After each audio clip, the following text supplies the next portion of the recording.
So let's make a start with our header component. And what we'll do is, in fact, before we do this, I'm just going to clean up any unused imports in our activity details page. So I can remove the link as well from here. And I can also remove the history as well. And what we want to do is we want to pass our activity down to our activity detailed header. But first of all, let's go to this component. And what we're going to do is add some JSX inside here, but it's not particularly complicated to write, but there is enough of it to make it boring to watch me type it and you to copy along. And what I've provided for components like this, where we just want to style a component, we want to add a lot of semantic UI components, I've just provided snippets to save ourselves a bit of typing and a bit of time. And what we can use for our activity detailed header is s_9.6.1, and this will give us our JSX or our semantic UI components that are going to make up the styling for our header. Now we need to bring in various things from Semantic UI React, and what we can do is bring in our imports for this. Now they say you learn something new every day, and I didn't realize that Visual Studio Code had the ability to bring in all missing imports, and I've just noticed on this quick fix menu that we've got the option to add all missing imports. So I'm going to give this a go. And that worked pretty well. The only thing it couldn't import, possibly because there's more than one image, is we'll need to bring this one in manually, so I'm just going to add the image, but that's saved us quite a bit of time. That must be a relatively new addition to VS Code, because I can't remember seeing that recently. So let's see what we have going on in here before we take a look. We've got a segment group that contains different segments, and this particular segment, we've removed the padding in the styling, and we've added an image which is going to be our placeholder image, and it's fluid, so it takes up all the available content that it has access to. And then inside this segment we have another segment, and this contains an item group with a header, and it's going to contain some data about our activity. It's going to contain the title, the dates, and who the activity is hosted by. Now we still don't have any users in our application, so this will just be static text for the time being. And then what we have underneath this is some buttons which will allow the user to join an activity, cancel their attendance, or manage an event. And if we go and take a look at how this is looking on the page, well, we can see that we've got our placeholder image, and our segments are not quite lined up correctly at this moment.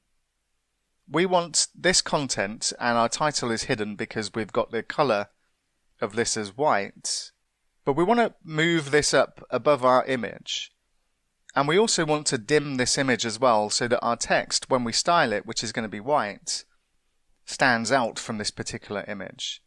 So let's head back to VS Code, and just above our activity detailed header, I also have another snippet for this particular lesson, which is going to give us some styling. So I'm just going to say s9.6.2, which is going to be our activity detailed header styles. And there's not much going on in here, but the snippet is just to save us a bit of typing because this is just CSS and it's pretty straightforward. We're just going to reduce the brightness of our image by 30%, or set it to 30% in this case. And we'll add this particular style to our image. And if I just go to our image here, what we can do is just say style equals, and because this is an object, we can literally just put this inside our style in here, and if we go and take a look, we'll see that our image is now a lot darker.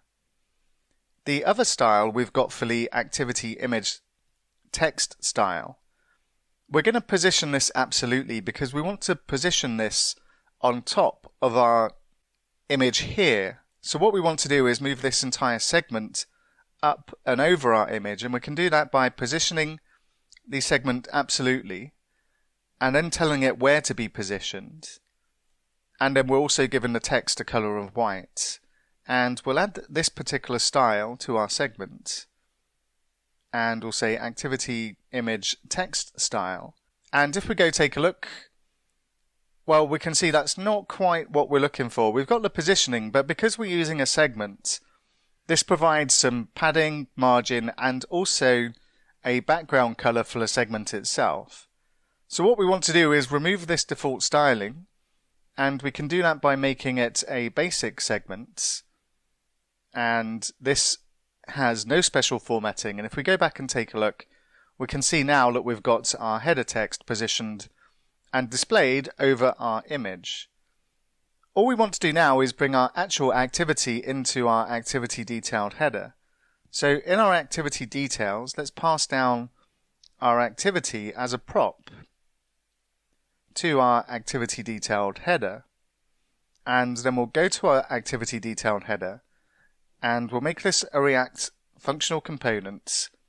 And what we'll do, rather than creating an interface, is we'll just add the typings directly into this type as an object, and we can say activity is a type of iActivity, and then we can destructure the activity into our props here. And then it's just a case of adding our properties into each of the placeholders. So our placeholder image, will replace this with category images / $activity.category and .jpg. And then we need to change the title to the activity.title, and the date will say activity.date.